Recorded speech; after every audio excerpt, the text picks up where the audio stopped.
రామయ్య తన గుడిసె ముందు ఉన్న అరుగు మీద దిగులుగా కూర్చుని ఉన్నాడు. లోపల నుండి సీతమ్మ మట్టి ముంతలో రాగిజావ తీసుకుని వచ్చి భర్తకు ఇచ్చింది. ఏమండి, అలా ఆకాశం వంక చూస్తూ దిగులుగా కూర్చున్నారేంటి? ఈ మట్టి ముంతలో కాస్త రాగిజావ కాశాను, ఇది తాగి మీ కడుపు నింపుకోండి. గడిచిన 3 నెలలుగా వానాదేవుడు కరుణించలేదు. మన పొలంలో వేసిన పైరంతా ఎండిపోతోంది. ఇంట్లో ఉన్న గింజలన్నీ అయిపోయాయి. ఈ రోజుకి ఈ రాగి జావతో సరిపెట్టుకుందాం. రేపటి నుండి మన పరిస్థితి ఏంటో తలుచుకుంటేనే నా కళ్ళెంట నీళ్లొస్తున్నాయి. నేను కూడా అదే ఆలోచిస్తున్నాను సీత. పగలు రాత్రి అనకుండా ఆ పొలంలో మనం చిందించిన చెమటంతా వృధా అయిపోతుంది. కనీసం గుప్పెడు గింజలు కూడా ఇంటికి వచ్చేలా లేవు. నా ఆకలి కన్నా నీ నీరసించిన ముఖం చూస్తుంటేనే నాకు ఎంతో బాధగా అనిపిస్తోంది. రేపు ఉదయాన్నే అడవికి వెళ్ళి ఎండిన కట్టెలు ఏరుకుని వస్తాను. వాటిని సంతలో అమ్మితేనైనా 4 రాళ్లు వస్తాయి. 2 రోజులకైనా పిడికెడు బియ్యం కొనుక్కోవచ్చు. ఇంతలో చేతిలో ఆసరా కర్ర పట్టుకుని మెల్లగా నడుచుకుంటూ ఊరి పెద్దావిడ గౌరమ్మ అక్కడికి వస్తుంది. ఏంటి, ఇద్దరూ అరుగు మీద కూర్చొని ఏవో దీర్ఘాలు తీసుకుంటున్నారు? రామయ్య ముఖమేంటి అంత వాడిపోయినట్టుంది? ఆకలి కష్టాలు మిమ్మల్ని బాగా బాధిస్తున్నట్లున్నాయి. రండి గౌరమ్మత్త, ఇక్కడ ఈ చాప మీద కూర్చోండి. కష్టాలు కాక మరేమున్నాయత్తా? వానలు లేక ఊర్లో అందరి పరిస్థితి ఇలాగే ఉంది కదా. మా ఆయన అహోరాత్రులు కష్టపడినా దేవుడు మన కర్మను ఇలా రాశాడు. తినడానికి ఇంట్లో ఏమీ లేక ఆయన ముఖం కళ్ళ తప్పింది. నాకు ఏ దారి తోచడం లేదు. బాధపడకు సీతమ్మ, కష్టాలు సుఖాలు ఏవీ శాశ్వతం కాదు. చీకటి తర్వాత వెలుగు వచ్చినట్లు కష్టాల తర్వాత మంచి రోజులు తప్పక వస్తాయి. రామయ్య లాంటి నిజాయితీపరుణ్ణి ఆ పైవాడు ఎప్పుడూ పస్తులుంచడు. ధర్మంగా ఎవరికీ హాని చెయ్యకుండా బతికేవాళ్లకు ఏదో ఒక రూపంలో ఆదుకునే దారి దొరుకుతుంది. ధైర్యంగా ఉండండి. మీ మాటలు నాకు కొండంత బలాన్ని ఇస్తున్నాయత్తా. నేను ఎప్పుడూ తప్పుడు దారిలో నడవలేదు. నా కష్టాన్ని మాత్రమే నేను నమ్ముకున్నాను. ఆ దేవుడి దయ ఎలా ఉంటే అలా జరుగుతుంది. రేపు అడవికి వెళ్ళి కట్టెలు తెచ్చి అమ్ముతాను. అలాగే చెయ్యి నాయనా. కానీ అడవిలో జాగ్రత్త, క్రూర మృగాలుంటాయి. తొందరగా తిరిగి వచ్చేయి. ఇక నేను వెళ్తాను. మరుసటి రోజు సాయంత్రం రామయ్య అడవికి వెళ్ళి ఎండిన కట్టెల మోపుతో అలసిపోయి ఇంటికి వస్తాడు. అతని చేతిలో కట్టెలతో పాటు ఒక పాత వింతైన మట్టికుండ కూడా ఉంటుంది. ఏవండి, ఇంతసేపు పట్టింది రావడం? ఆ కట్టెల మోపును అలా కింద పెట్టండి. మీ ముఖమంతా చెమటలు పట్టిపోయింది. కాళ్ళు కడుక్కోవడానికి నీళ్ళిస్తాను, ఆగండి. ఇంతకీ మీ చేతిలో ఉన్న ఆ పాత కుండ ఏంటి? ఎక్కడి నుంచి తెచ్చారు దాన్ని? ఆ ముచ్చటే చెబుతాను విను సీత. అడవిలో ఎండిన కట్టెలు ఏరుకుని అలిసిపోయి ఒక పెద్ద మర్రి చెట్టు నీడన కూర్చున్నాను. పక్కనే నేల మీద సగం మట్టిలో కూరుకుపోయిన ఈ కుండ కనిపించింది. చూడటానికి పాతదిగా ఉన్నా దీని మీద ఉన్న కళాకృతులు చాలా అద్భుతంగా ఉన్నాయి. ఎవరో మునులు ఋషులు వాడిన కుండలా అనిపించింది. దీన్ని శుభ్రం చేసుకుంటే ఇంట్లో మంచినీళ్లు పోసుకోవడానికి పనికొస్తుందని తీసుకువచ్చాను. మన ఇల్లు పాత కుండలకేమైనా తక్కువైందా అండి? సరే, తెచ్చారు కదా, ఇవ్వండి. ఆ బావి దగ్గరికి తీసుకెళ్ళి దీనికి అంటిన మట్టిని శుభ్రంగా కడుగుతాను. మీరు లోపలికి వెళ్ళి కాస్త విశ్రాంతి తీసుకోండి. సీతమ్మ ఆ కుండను బావి దగ్గరికి తీసుకుని వెళ్ళి నీళ్లతో శుభ్రంగా కడుగుతుంది. ఆ కుండ ఒక్కసారిగా బంగారు రంగులో మెరిసిపోతుంది. ఆశ్చర్యపోయిన సీతమ్మ దాన్ని తీసుకుని పరుగున భర్త దగ్గరికి వస్తుంది. ఏమండి, ఇటు చూడండి. ఈ కుండను నీళ్లతో కడగ్గానే మట్టి కుండ కాస్త ఇలా బంగారు కుండలా మెరిసిపోతుంది. నాకైతే భయం వేస్తుంది. ఇదేదో వింత కుండలా ఉంది. దీని నుండి ఒక విధమైన సుగంధం కూడా వస్తుంది. రామయ్య ఆశ్చర్యంగా ఆ కుండను చేతిలోకి తీసుకుని చూస్తూ, నిజమే సీత, ఇదెంతో అద్భుతంగా ఉంది. ఇందులో ఏదో మహిమ ఉన్నట్లుంది. అడవిలో దొరికింది కదా, బహుశా ఏ దేవతలదో సిద్ధులతో అయి ఉంటుంది. అయినా మనకెందుకులే, దీన్ని దేవుడి గదిలో భద్రంగా పెడదాం. దేవుడి గదిలో పెడదాం కాని నా కడుపులో ఆకలి మండిపోతుంది. నిన్నటి నుండి ఒక్క ముద్ద కూడా గొంతులో పడలేదు. ఆ దేవుడు ఈ కుండకు బదులు కడుపు నిండా తినడానికి ఒక పళ్ళెమన్నం ఇస్తే ఎంత బాగుండేది. ఈ కుండ నిండా వేడివేడి పులిహోర, పాయసం, గారెలు ఉంటే ఎంత బావుండు. సీతమ్మ అలా అనగానే ఆశ్చర్యంగా ఆ కుండలో నుండి పొగలు కక్కుతూ వేడివేడి పులిహోర, పాయసం, గారెలు ప్రత్యక్షమవుతాయి. ఆ ఇల్లంతా కమ్మటి వాసనలతో నిండిపోతుంది. రామయ్య, సీతమ్మ ఇద్దరూ ఆశ్చర్యంతో నిశ్చేష్టులైపోతారు. సీత, చూస్తున్నావా? నువ్వు అడిగినవన్నీ ఈ కుండలో ప్రత్యక్షమయ్యాయి. ఇది మామూలు కుండ కాదు, ఇది దేవుడు మనకు ప్రసాదించిన అక్షయపాత్ర. ఇది మాయాకుండ. మన ఆకలి కష్టాలు తీర్చడానికే ఆ దేవుడు ఈ కుండను నా కంటపడేలా చేశాడు. అవునండి, నాకైతే కళ్ళు చెదిరిపోతున్నాయి. దేవుడు మన మొర ఆలకించాడు. రండి, ముందు విస్తరాకులు వేస్తాను. ఈ దేవతలు పంపిన ఆహారాన్ని కడుపు నిండా తిందాం. ఇద్దరూ ఆ కుండలోని ఆహారాన్ని విస్తరాకులో వడ్డించుకుని తృప్తిగా తింటారు. ఎంత తీసినా ఆ కుండలో ఆహారం తగ్గదు. ఆ రాత్రి పక్క ఇంటి నుండి పుల్లయ్య, అతని భార్య లక్ష్మమ్మ వస్తారు. ఏమయ్యా రామయ్య, ఉన్నావా లోపల? మీ ఇంటి నుండి మరీ గుమగుమలాడే వాసనలు వస్తున్నాయి. ఊర్లో ఎవరి ఇళ్లలోనూ గింజలు లేక పస్తులు ఉంటుంటే మీరేంటి పండగ భోజనం చేస్తున్నట్లున్నారు? అసలు మీ వంటగదిలో ఏముంది? సీతమ్మ, నిన్నటిదాకా ఆకలితో అల్లాడిపోయారు కదా. ఈరోజు మీ ముఖాల్లో అంత కళ ఎలా వచ్చింది? ఏమైనా అప్పు చేసి పట్నం వెళ్లి సరుకులు తెచ్చారా ఏంటి? నెయ్యి వాసన మా ఇంటి దాకా వస్తోంది. రండి పుల్లయ్యన్న, రాలక్ష్మి, దాచుకోడానికేముంది? ఇదంతా ఆ భగవంతుడి దయ. మా ఆయన అడవికి వెళ్తే అక్కడ ఒక మహిమగల కుండ దొరికింది. మనం ఏది కోరుకుంటే ఆ ఆహారాన్ని ఆ కుండ ఇస్తోంది. ఆ దేవుడే మాకు ఈ అద్భుతాన్ని ప్రసాదించాడు. రండి, మీరు కూడా కూర్చోండి. మీకు కూడా ఆ కమ్మటి ఆహారాన్ని వడ్డిస్తాను. అవును పుల్లయ్యన్న, ఎవరూ ఆకలితో ఉండకూడదన్నదే నా కోరిక. కూర్చోండి. సీత, వారికి ఆకులు వేసి పాయసం, గారెలు వడ్డించు. పుల్లయ్య, లక్ష్మమ్మ ఆశ్చర్యంగా ఆ ఆహారాన్ని కడుపు నిండా తింటారు. కాని పుల్లయ్య మనసులో దురాశ మొదలవుతుంది. భోజనమయ్యాక ఇద్దరూ తమ ఇంటికి వెళ్ళగానే భార్యతో, చూసావా లక్ష్మి, ఆ రామయ్య గారి అదృష్టం ఎలా పండిందో? ఎప్పుడూ కష్టపడే ఆ దరిద్రుడికి ఆ మాయా కుండ దొరకడం ఏంటి?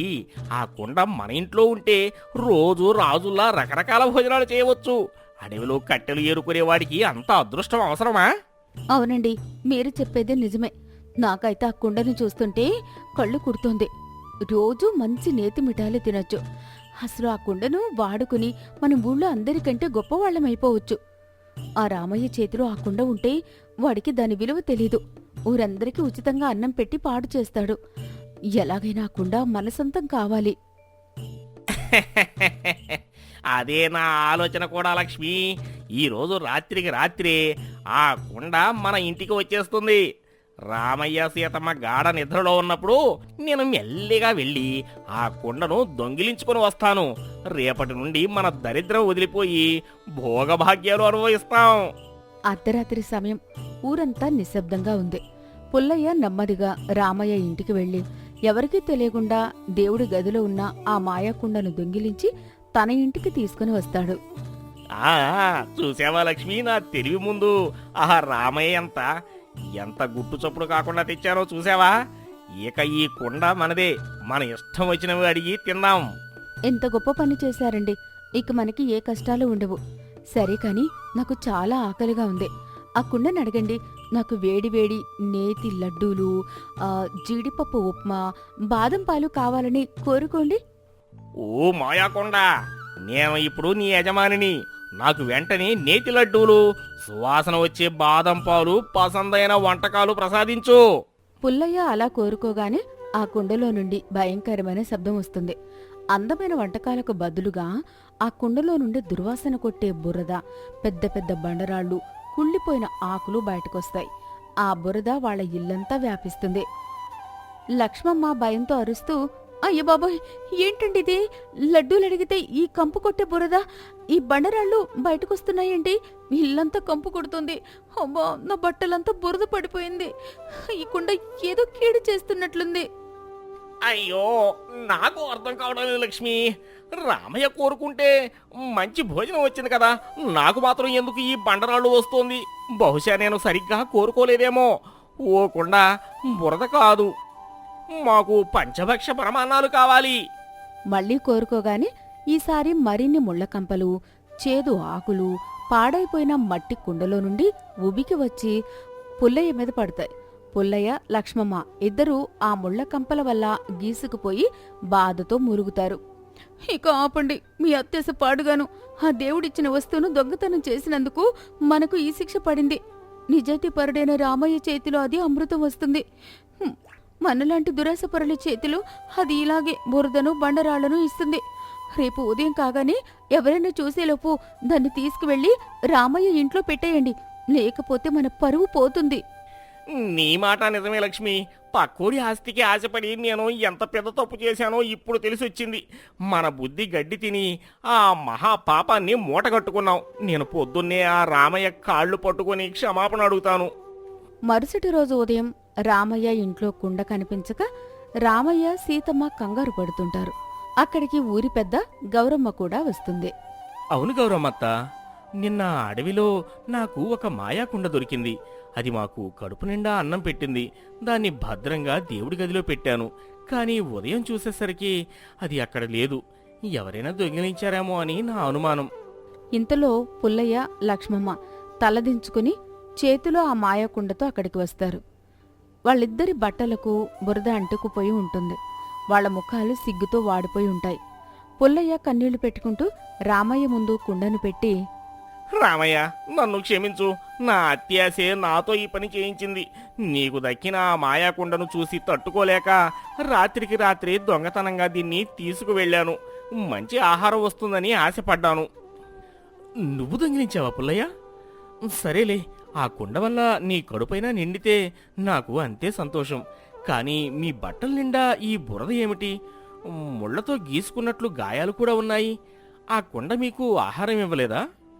లేదు సీతమ్మ, ఆ కుండలో నుండి ఏ రకమైన ఆహారం రాలేదు. పైగా దుర్వాసన కొట్టే బురద, ముళ్ళకంపలు, రాళ్ళు వచ్చాయి. మా ఇల్లంతా నాశనమైపోయింది. పక్కవారి అదృష్టాన్ని చూసి ఏడ్చినందుకు, దొంగ బుద్ధితో ప్రవర్తించినందుకు మాకు తగిన శాస్తి జరిగింది. దయచేసి మమ్మల్ని క్షమించండి. మీ వస్తువు మీరు తీసుకోండి. అయ్యో, దొంగతనం ఎందుకు చేయాలన్నా? మీకు ఏది కావాలన్నా మమ్మల్ని అడిగితే ఆ కుండలో నుండి ప్రసాదించి మీకిచ్చేవాళ్ళం కదా. దేవుడిచ్చిన వస్తువును స్వార్థం కోసం వాడుకోవాలని చూస్తే అది ఎప్పటికీ మంచి కాదు. చూశావా పుల్లయ్య, అత్యాశ ఎప్పటికీ దుఃఖానికే దారితీస్తుంది. రామయ్య లాంటి నిజాయితీపరుడి మనసు స్వచ్ఛమైంది కాబట్టి ఆ కుండ అతనికి అమృతాన్నిచ్చింది. నీ మనసులో దురాశ, కుళ్ళు, దొంగబుద్ధి ఉన్నాయి కాబట్టి నీకు బురదను, రాళ్లను మిగిల్చింది. ఏ వస్తువుకైనా విలువ దాన్ని వాడే మనిషి గుణాన్ని బట్టే ఉంటుంది. ఇప్పటికైనా నీ తప్పు తెలుసుకున్నావు. అదే 10,000. నా తప్పు నాకు పూర్తిగా తెలిసొచ్చింది అత్త. ఇక జీవితంలో ఎవరి ఆస్తికి ఆశపడను. నా కష్టాన్ని నమ్ముకుని బతుకుతాను. రామయ్య, నన్ను మనస్ఫూర్తిగా క్షమించు. నేను కోపం పెట్టుకునేంతటి వాడిని కాదు. అంతా పైవాడి దయ. మనం మనుషులం. తప్పులు చేయడం సహజం. వాటిని సరిదిద్దుకోవడమే గొప్ప. రామయ్య ఆ కుండని తీసుకుని శుభ్రం చేయడానికి మళ్లీ బావి దగ్గరకు వెళ్తాడు. నీళ్లతో కడుగుతుండగా ఆ కుండ తన బంగారు రంగును కోల్పోయి తిరిగి ఒక సాధారణ మట్టి కుండలా మారిపోతుంది. సీతమ్మ ఆశ్చర్యంగా, ఏవండి, ఆ కుండ మళ్ళీ మామూలు మట్టి కుండలా మారిపోయింది చూశారా? దీని మహిమ అంతా పోయినట్లుంది.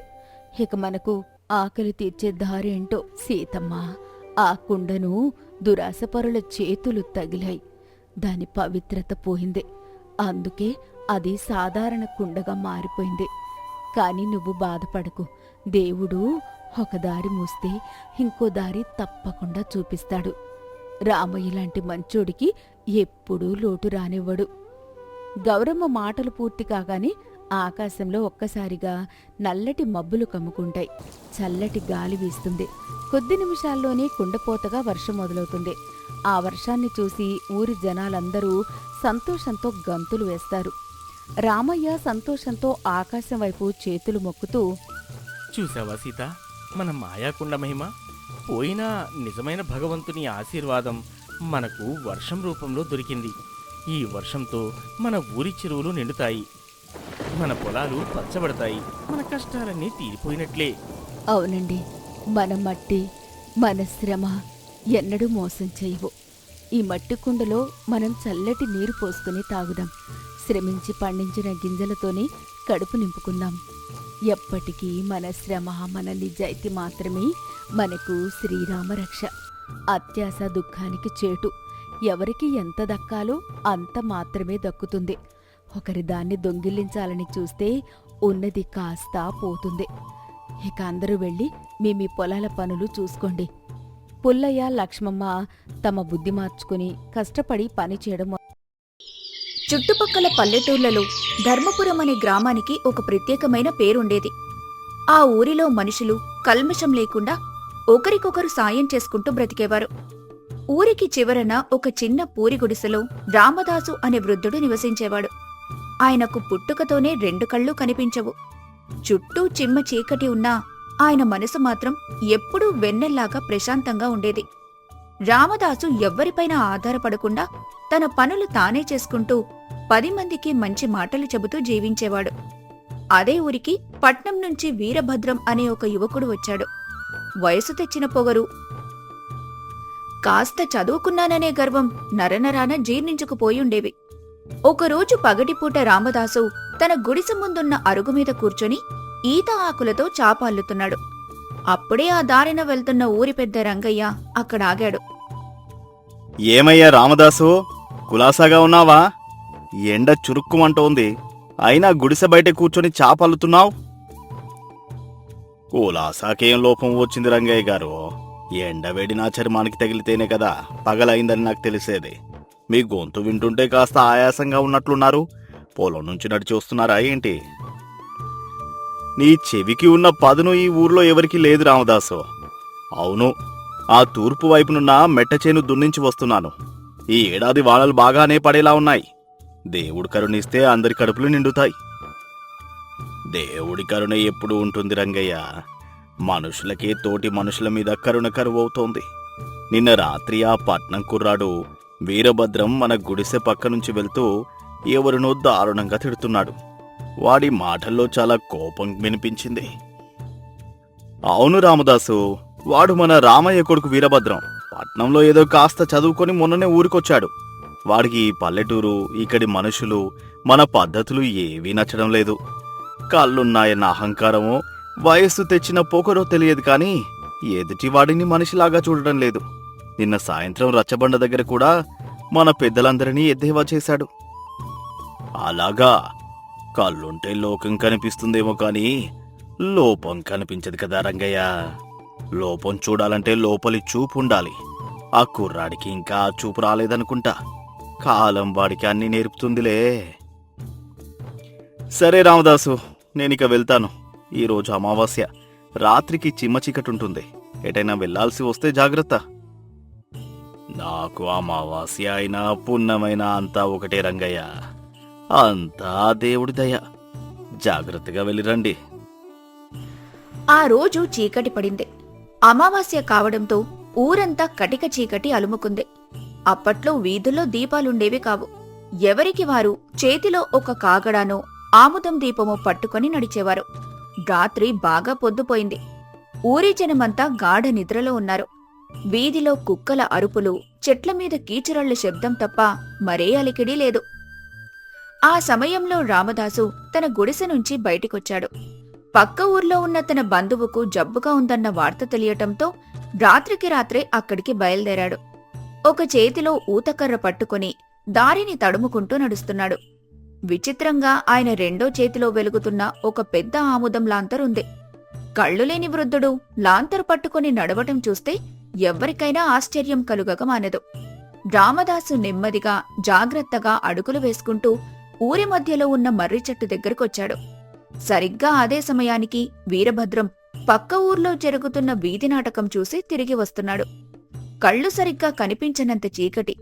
దానికి తోడు వీరభద్రం వయసు పొగురుతో ఎవ్వరి గురించి పట్టించుకోకుండా చేతులూపుకుంటూ ఈల వేసుకుంటూ చాలా వేగంగా నడుస్తున్నాడు. దారిలో ఏముందో కూడా చూసుకోవడం లేదు. అకస్మాత్తుగా వీరభద్రం దారిలో ఒక లాంతరు వెలుతురు కనిపించింది. ఎవరో ఎదురుగా వస్తున్నారని గమనించి కాస్త పక్కకు జరిగాడు. ఆ వెలుతురు దగ్గరకు రాగానే దాన్ని పట్టుకుంది రామదాసు అని వీరభద్రం గుర్తించాడు. రామదాసు చేతిలో కర్ర లాంతరు చూసి వీరభద్రం ఒక్కసారిగా పెద్దగా నవ్వటం మొదలుపెట్టాడు. ఆ రాత్రి నిశ్శబ్దంలో వాడి నవ్వు చాలా వింతగా, అహంకారంగా వినిపించింది. ఓహో, రామదాస్ తాత, ఏమిటి విడ్డూరం? కళ్ళు లేని గుడ్డివాడివి, నీకెందుకయ్యా ఈ లాంతరు? దీపం పట్టుకుంటే నీకు దారి కనిపిస్తుందా ఏంటి? పుట్టుకతో గుడ్డివాడివి, ఇప్పుడు చేతిలో దీపం పట్టుకుని ఊరంతా తిరుగుతున్నావు. నిన్ను చూస్తుంటే నాకు నవ్వాపుకోవడం కష్టంగా ఉంది. ఎవరు బాబు నువ్వు? నీ గొంతు కొత్తగా ఉంది. మాటల్లో ఎగతాళి, నడకలో వేగం చూస్తుంటే రామయ్య గారి అబ్బాయి వీరభద్రానివా? అవును, నేనే. నా నడక సరే, ముందు నీ సంగతి చెప్పు. నీకు పగలు రాత్రి అనే తేడానే తెలియదు కదా. సూర్యుడు వచ్చినా అమావాస్య చీకటి కమ్ముకున్నా నీకు అంతా ఒకటే. అలాంటప్పుడు దారిలో నడవడానికి చేతికర్ర చాలు కదా. ఈ లాంతరు దేనికి భారం? ఎవరికోసం ఈ దీపం పట్టుకుని వెళ్తున్నావు? దేవుడు నీకు కళ్ళివ్వలేదని పిచ్చివాడివి కూడా అయిపోయావా ఏంటి? నాయనా వీరభద్ర, నా చేతిలో ఉన్న ఈ దీపం నా కోసం కాదు, కళ్ళున్న నీలాంటి వాళ్ళ కోసం. నా కోసమా? నాకేం కర్మ? దేవుడు నాకు అద్భుతమైన 2 కళ్ళు ఇచ్చాడు. చీకట్లో కూడా పిల్లిలాగా చూడగలను. నాకేంటి దీపంతో పని? నువ్వు గుడ్డివాడివి కాబట్టి ఏదో మాట్లాడుతున్నావు. నీకు కళ్ళున్నాయి నాయనా, నిజమే. కానీ నువ్వు చీకట్లో ఎంత వేగంగా వస్తున్నావో నీ అడుగుల చప్పుడు నాకు చెబుతోంది. నీ కళ్ళు నీకు దారిని మాత్రమే చూపిస్తున్నాయి, కానీ నీ ఎదురుగా ఎవరు వస్తున్నారో స్పష్టంగా చూపించలేకపోతున్నాయి. నువ్వు అలాగే వేగంగా వచ్చి చీకట్లో నన్ను చూడక నన్ను ఢీకొట్టి ఉంటే ఈ వయసులో నేను కింద పడి నా ఎముకలు విరిగేవి. దారిలో వచ్చే నాలాంటి ముసలి వాళ్లను, బలహీనులను చూడలేని కళ్ళు ఉండి కూడా ప్రయోజనమేముంది? అందుకే నా దారి నాకు కనిపించకపోయినా నన్ను ఎదుటి వాళ్ళు గుర్తించి పక్కకు తప్పుకోవాలని దీపం పట్టుకున్నాను. ఈ వెలుతురు నా దారికి కాదు, నీ కళ్ళకు. రామదాసు చెప్పిన ఈ మాటలు అప్పటి వరకు అహంకారంగా నవ్విన అతని పెదవులు మూతపడ్డాయి. ఏదో తెలియని కదలిక మొదలైంది. అయినా అతనిలోని అహంకారం పూర్తిగా చావలేదు. అంటే కళ్ళున్న వాళ్ళందరికీ ఏం కనిపించడం లేదు, కళ్ళు లేని నీకే అంతా తెలుసు అని నీ ఉద్దేశమా తాత? మరీ అంత గొప్పలు పోకు. మేం చదువుకున్న వాళ్ళం, లోకం ఎలా నడుస్తుందో మాకు తెలుసు. రామదాసు లాంతరు కింద పెట్టి కర్ర సాయంతో నేలమీద కూర్చొని, నాయనా, చదువు వేరు, జ్ఞానం వేరు. నీకు కళ్ళుండడం వల్ల ఈ చెట్లు, పుట్టలు, రాళ్ళు కనిపిస్తున్నాయి. కాని మనిషి మనసు, తోటివాడి బాధ నీ కళ్ళకు కనిపిస్తున్నాయా? ఈ దీపం దారిని మాత్రమే కాదు, మనిషి అంతరంగాన్ని కూడా వెలుగులోకి తీసుకురావాలి. నా మాట నీకు కోపం తెప్పించుండొచ్చు, కాని నిజం ఎప్పుడూ కాస్త చేదుగానే ఉంటుంది. సరే దాదా, నువ్వు చెప్పే ఆ జ్ఞానమేంటో, కళ్ళుండి కూడా మేము ఏం చూడలేకపోతున్నామో చెప్పు. ఈ రాత్రికి నీతోనే తేల్చుకుంటాను. కోపం వద్దు బాబూ, ఆలోచించు. మీరు కళ్ళతో చూస్తున్నారు, కాని మేము మనసుతో చూస్తాం. ఈరోజు పగలు నీ తండ్రి రామయ్య గారు నా గుడిసె దగ్గరికొచ్చారు. ఆయన గొంతులో చాలా బాధుంది. కొడుకు పట్నం నుంచి వచ్చాడన్న సంతోషం కంటే వాడు మనుషులను గౌరవించడం లేదన్న బాధే ఆయనలో ఎక్కువగా ఉంది. నీకు 2 కళ్ళు ఉన్నాయి కదా, మరి మీ నాన్నగారి కళ్ళల్లో ఉన్న కన్నీరు నీకెందుకు కనిపించలేదో? నీ చూపు అక్కడ ఎందుకు గుడ్డిదైపోయింది? మా నాన్న కన్నీళ్లు పెట్టుకున్నారా? నా గురించా? ఆయన నాతో ఏమీ అనలేదే. అదే నాయనా లోపం. మనిషి చెప్పేదాకా ఎదుటివాడి బాధను చూడలేకపోవడం కూడా ఒక రకమైన అంధత్వమే. నాకైతే దేవుడు కళ్ళివ్వలేదు కాబట్టి నేను చూడలేకపోతున్నాను. మరి మీకు అన్నీ ఉండి కూడా మీకు అన్నం పెట్టిన తండ్రి బాధను చూడలేకపోయారంటే మిమ్మల్ని గుడ్డివాళ్ళనాలా, నన్ను గుడ్డివాడనాలా? ఇతరుల కోణం నుంచి ఆలోచించడం నేర్చుకోనాయనా, అదే నిజమైన వివేకం. వీరభద్రం మౌనంగా ఉండిపోయాడు. రామదాసు అడిగిన ప్రశ్నకు అతని దగ్గర సమాధానం లేదు. తన మనసులో చిన్నగా పశ్చాత్తాపం మొదలైంది. ఇంకో మాట చెబుతాను విను వీరభద్ర.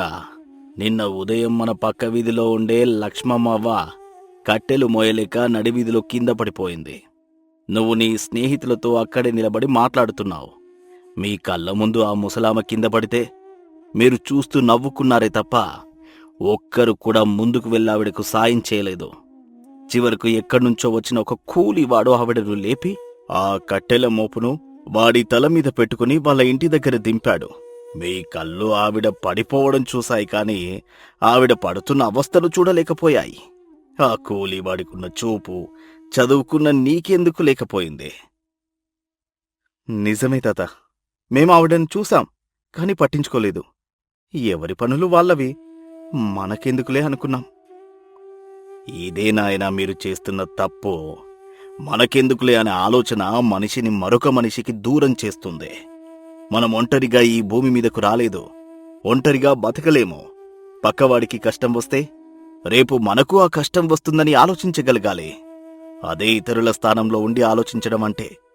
కళ్ళున్నవాళ్ళు ఎప్పుడూ తమ దారి వరకే చూసుకుంటారు, కాని మనసున్నవాళ్ళు పక్కవాడి దారిలో ఉన్న ముళ్లను కూడా తీసివేస్తారు. నా చేతిలో ఉన్న ఈ దీపంలాగే ప్రతి మనిషి తన మనసులో ఒక దీపాన్ని వెలిగించుకోవాలి. ఆ దీపం తన కోసం కాదు, తన చుట్టూ ఉన్న వాళ్ళ జీవితాల్లో వెలుగు నింపడం కోసం. వీరభద్రం కళ్లల్లో నీళ్లు తిరిగాయి. పల్లెటూరివాడు, చదువురానివాడు, కళ్ళు లేనివాడు అని తాను ఎవర్నైతే చులకనగా చూశాడో ఆ వృద్ధుడి నుంచి ఈ రోజు జీవితంలో తాను నేర్చుకోలేని ఒక గొప్ప పాఠం నేర్చుకున్నాడు. తాత, రామదాస్ తాత, నన్ను క్షమించు. నా వయసు, నా చదువు నాకు కళ్ళు మూసుకుపోయేలా చేశాయి. అహంకారంతో కళ్ళు మూసుకుపోయిన నిజమైన గుడ్డివాడిని నేనే. నువ్వు పట్టుకునే ఈ లాంతరు నీ దారికోసం కాదు తాత. చీకట్లో దారి తప్పిపోతున్న నాలాంటి అజ్ఞానులకు జ్ఞానోదయం చేయడానికి. నా కళ్ళకు ఉన్న పొరలు ఈరోజు నీ మాటలతో తొలగిపోయాయి. ఎదుటివాడి స్థానంలో ఉండి ఆలోచించడం అంటే ఏంటో నాకు ఇప్పుడే అర్థమైంది. రామదాసు నవ్వుతూ లేచి నిలబడి, తప్పు తెలుసుకోవడం గొప్ప విషయం నాయనా. తప్పు చేయడం మనిషి నైజం, దాన్ని దిద్దుకోవడం వివేకి లక్షణం. నీలో మంచి మనసుంది, దాన్ని ఈ అహంకారం కప్పేసింది. ఇప్పటికైనా కళ్ళు తెరిచావు, సంతోషం. వెళ్ళి మీ నాన్నగారితో ప్రేమగా మాట్లాడు. ఆయనేం కోరుకుంటున్నాడో అర్థం చేసుకో. తోటి వాళ్లకు చేతనైన సాయం చెయ్యి. అదే ఈ భూమి మీద మనం చేసే అసలైన ప్రయాణం. తప్పకుండా తాత, ఇక నుంచి నా కళ్ళతో పాటు నా మనసుతో కూడా చూస్తాను. ఇతరుల కోణం నుంచి ఆలోచించడం ఎన్నటికీ మర్చిపోను. ఇంత రాత్రిపూట నువ్వు ఎక్కడికి వెళ్తున్నావు తాత? నేను తోడుగా రానా? పక్క ఊరిలో మా చుట్టాలకు జబ్బు చేస్తే చూసి రావడానికి వెళ్తున్నాను బాబూ. నాకు తోడక్కరలేదు. నా చేతిలో కర్ర, ఈ లాంతరు ఉంటే చాలు. నన్ను చూసి మీలాంటి వాళ్ళు పక్కకు తప్పుకుంటారు కదా. లేదు తాత, నా అహంకారాన్ని చంపిన ఈ గురువుకు తోడుగా వెళ్లడం నా బాధ్యత. నీ చేతిలో ఉన్న లాంతరు నాకివ్వు. ఈ రాత్రికి ఆ లాంతరు వెలుగులో ఇద్దరం కలిసి నడుద్దాం. నీ మాటలు వింటూ వెళ్తుంటే నా జీవితానికి సరిపడా వెలుగు దొరికినట్లుగా ఉంది. దయచేసి నన్ను రానివ్వు. రామదాసు వీరభద్రం అభ్యర్థనను కాదనలేకపోయాడు. నవ్వుతూ లాంతరును వీరభద్రం చేతికిచ్చాడు. వీరభద్రం లాంతరు పట్టుకొని రామదాసును ఒక చేయి పట్టుకొని జాగ్రత్తగా దారి చూపిస్తూ ముందుకు నడిపించాడు. ఆ ఇద్దరూ చీకటి దారిలో పక్క ఊరికి ప్రయాణమయ్యారు. తాత, నాకిప్పుడు అనిపిస్తోంది, నేను ఇన్ని రోజులు పట్నంలో చదివిన చదువు కేవలం పొట్టకుటి కోసమే అని. అసలైన చదువు మనిషికి మనిషికి మధ్య ఉండే సంబంధం గురించి తెలుసుకోవడం. అవును బాబూ, చదువు అనేది ఒక ఆయుధం లాంటిది. దాన్ని పట్టుకొని నువ్వు ప్రపంచాన్ని జయించవచ్చు, కాని మనసు లేకపోతే తోటి మనిషిని జయించలేవు. ఈ భూమి మీద మనం సంపాదించుకునే ఆస్తులు, అంతస్తులు ఏవీ మనతో రావు. మనం చేసిన సాయం, 10 మందికి పంచిన ప్రేమ మాత్రమే మన పేరును నిలబెడతాయి. నిన్న నువ్వు చూసిన ఆ ముసలి తల్లి గురించి ఆలోచించు. రేపు పొద్దున్నే వెళ్ళి ఆ తల్లికి ఏదైనా చిన్న సాయం చెయ్యి. ఆ తల్లి కళ్ళల్లో కనిపించే ఆనందం నీకు ఈ ప్రపంచంలో ఏ చదువు ఇవ్వలేదు. నీ మాట అక్షర సత్యం తాత. రేపు ఉదయాన్నే ఆ తల్లి దగ్గరికి వెళ్ళి క్షమాపణ అడుగుతాను. ఆమె పనుల్లో సాయం చేస్తాను. ఈ పల్లెటూరిలో మనుషులు ఎంత గొప్పవాళ్ళో, వారి మనసులు ఎంత స్వచ్ఛమైనవో నాకు ఇప్పుడు అర్థమవుతోంది. నా చదువును ఈ ఊరి బాగు కోసమే ఉపయోగిస్తాను. నీ మాటలు వింటుంటే చాలా సంతోషంగా ఉంది నాయనా. మనిషి మారడానికి వయసుతో పనిలేదు. ఒక చిన్న సంఘటన, ఒక చిన్న మాట చాలు. ఈరోజు ఈ దీపం నీలో ఒక కొత్త మనిషిని నిద్రలేపింది. ఈ దీపం కాంతి ఎంత దూరం వెళ్తుందో నాకు తెలియదు, కాని నీలో రగిలిన ఈ జ్ఞానపు వెలుగు మాత్రం 10 మందికి దారి చూపాలి. అది మర్చిపోకు. ఇద్దరూ మాట్లాడుకుంటూ పక్క ఊరికి చేరుకున్నారు. ఆ రాత్రి వీరభద్రం రామదాసుతో గడిపిన ప్రతి క్షణం అతని జీవితాన్ని మార్చేసింది. రామదాసు చుట్టాల ఇంటికి వెళ్లిన తర్వాత వీరభద్రం ఆయనకు నమస్కరించి తిరిగి తన ఊరికి ప్రయాణమయ్యాడు. తెల్లవారింది. సూర్యుడి లేత కిరణాలు ధర్మపురం గ్రామం మీద పడుతున్నాయి. రచ్చబండ దగ్గర ఊరి పెద్దలు కూర్చొని ఉన్నారు. రామయ్య గారు చాలా దిగులుగా కూర్చొని ఉన్నాడు. అప్పుడే వీరభద్రం అక్కడికొచ్చాడు. అందరూ అతన్ని చూసి మళ్ళీ ఏ గొడవ చేస్తాడో అని అనుమానంగా చూశారు. కాని వీరభద్రం నేరుగా వెళ్లి తన తండ్రి రామయ్య పాదాలకు నమస్కరించాడు. ఏమిట్రా వీరభద్ర, ఇది ఉన్నట్టుండి నా కాళ్ళు పట్టుకున్నావు? నన్ను క్షమించండి నాన్నగారు. నా అహంకారంతో మిమ్మల్ని, ఈ ఊరి పెద్దలను ఎంతో బాధపెట్టాను. నాకు కళ్ళుండి కూడా మీ ప్రేమను చూడలేకపోయాను. నిన్న రాత్రి ఆ రామదాసు తాత నాకు కనువిప్పు కలిగించాడు. కళ్ళున్నంత మాత్రాన చూపున్నట్లు కాదు, ఎదుటివాడి కోణం నుంచి ఆలోచించినప్పుడే మనిషికి నిజమైన చూపు ఉన్నట్లని నాకు అర్థమైంది. ఇక మీదట నేనెవరిని చులకనగా చూడను. ఈ ఊరి మనుషులతోనే కలిసి బతుకుతాను. అక్కడున్నవారంతా వీరభద్రం మాటలు విని ఆశ్చర్యపోయారు. రామయ్య గారి కళ్లల్లో ఆనంద బాష్పాలు రాలాయి. కొడుకును హత్తుకొని ఆశీర్వదించాడు. ఆ రోజు నుంచి వీరభద్రం పూర్తిగా మారిపోయాడు. ఊర్లో ఎవరికి ఏ కష్టమొచ్చినా ముందుండి సాయం చేసేవాడు. రామదాసు గుడిసెకు రోజూ వెళ్లి ఆయనతో సమయం గడిపి కొత్త విషయాలు నేర్చుకునేవాడు. లాంతరు పట్టుకుని దారి చూపిన ఒక గుడ్డివాడు అహంకారంతో ఉన్న ఒక యువకుడి జీవితంలో ఎప్పటికీ ఆరిపోని జ్ఞానపు దీపాన్ని వెలిగించాడు. మనిషి ఎప్పుడూ తన కోణం నుంచే కాకుండా ఎదుటివారి పరిస్థితులను, బాధలను వారి స్థానంలో ఉండి ఆలోచించగలిగినప్పుడే సమాజంలో నిజమైన మానవత్వం వికసిస్తుంది. ఇతరుల కోణం నుండి ఆలోచించడమే అత్యున్నతమైన వివేకం. రామదాసు దీపం ఊరికి పంచిన సందేశమిదే.